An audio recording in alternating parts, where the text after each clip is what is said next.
Hi guys, Murray here from Warner Family Chiropractic. Welcome to the Pleasure Pit, my bedroom. One of the most common questions I get asked in the office is, what bed should I sleep on and what pillow should I use? Now I'm sure all of your houses are very similar to mine. I went for a little walk around the house to pick up some pillows just now. Basically got three types of pillows in our house. We got some very cheap generic synthetic pillows. One's Frankie's, one's off mine and my wife's bed. Nothing special there. We've got two latex rubber pillows, not contoured, one slightly heavier, one thicker, denser material than the other. That one is mine and Jade's, we share one like that, and this is Oscar's. It's quite a heavy, dense pillow. Then we've got two contoured pillows, and these are the questions I get asked about most. I really do like a contoured pillow. We've got one with just a normal foam, and we've got one with a latex foam, probably the most expensive pillow in the house, and Baxter has it, our 11-year-old son. Now, one of the things about sleeping is what position should we get into? Well, one position that I'm gonna not recommend is sleeping on your stomach. When we sleep on our stomach, we're cranking over on basically the joints of our neck and the nerves in our neck. So sleeping on our stomach is a really bad way to go. We sleep right over on our stomach. The other thing that happens when we're sleeping on our stomach is going to irritate the nerves, which are going to affect a lot of the chemical and hormonal reactions that happen through the night. So what I do suggest is we sleep on our side. I'd prefer that you sleep with a contoured pillow, but often that's not big enough. Now, a gentleman by the name of Kelly Starrett showed me a great way to build a contoured pillow if you don't have one. Particularly helpful if you have neck pain, is roll up just a bathroom towel, get it inside your pillow slip, like so, and voila, you have yourself a contoured pillow. Now what we often do is we get our pillow and we sleep on our side.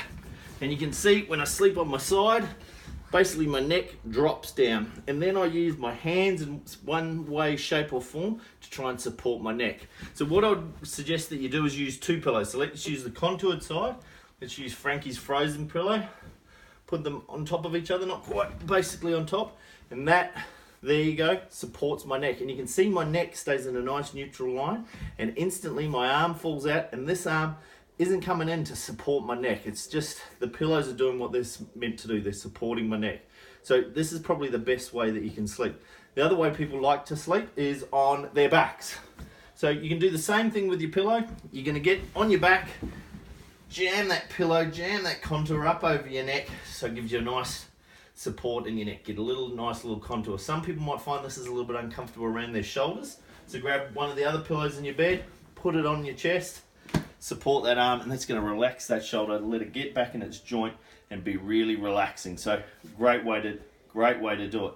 The other thing that you might notice is that you don't sleep with your knees straight. You might find you sleep with your legs straight, or you may sleep with your legs in some sort of position. If you find that you can't lie in one position in your bed on your back for a minute, more than likely your bed's a little bit too hard. So you might have to invest in a topper or some sort of a new bed. So look, if that's the case, we'll talk about that in the office, or you can just drop me a line on in the comments, and we can look at that. The other thing that I get a lot of is people say, Murray, I've always slept on my stomach and I can't sleep anywhere else. And that one of those is my wife.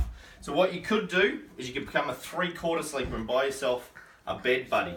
So this is Jade's bed buddy. She'll be horrified that I'm showing it in the video. She had it 12 years, that bed buddy. But what you can do is you can use that just like we did before. Put it on the side, slip it under your pillow. Again, you're going to get that support underneath your neck. You might put it between your knees, keep your spine nice and neutral. You might leave it out there, get that 3/4 sleep. You're not going to get that right fall over top, but I'd recommend that you put it between your knees. So those are my hot tips for your bed. If you can't lie in one position for a minute, your bed might be a little bit too firm, and we might have to discuss what sort of bed you need. Different pillows, don't really care so much, but I'd like a contoured pillow supporting your neck, maybe using two pillows. Look, I hope those tips help you. Look, Frankie's going to jump into bed now. She's ready for bed. She's in her Munchkins, Shopkins jammies, and she's ready to roll. So hope you guys have a great night. We're going to have a great night's sleep, and we'll see you for our next video later on.